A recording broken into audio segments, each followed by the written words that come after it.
পিঠুলি রান্না করব, শাকের পিঠুলি। তো পিঠুলি রান্না করার জন্য এখানে মাছ কাটা বেছে তারপরে রেখে দিয়েছি।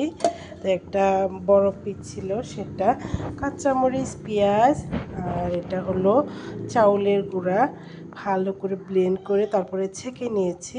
তো এটাই কিন্তু মেন ইনগ্রিডিয়েন্টস পিঠুলি রান্না করার জন্য।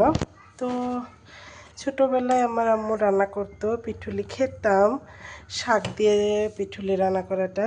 কিন্তু বিয়ে হওয়ার পরে দেখি এদেশে মানে এবাড়ির মানুষ ওগুলো খাওয়া জানেই না, মানে ওগুলো রান্না করে না কখনো।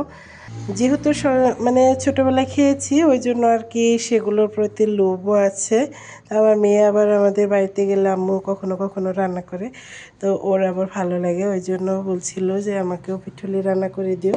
ওই জন্যই আর কি ভাবলাম আজকে রান্না করছি যখন, তো রেসিপিটা শেয়ার করি। এই তো এখন রান্না করব।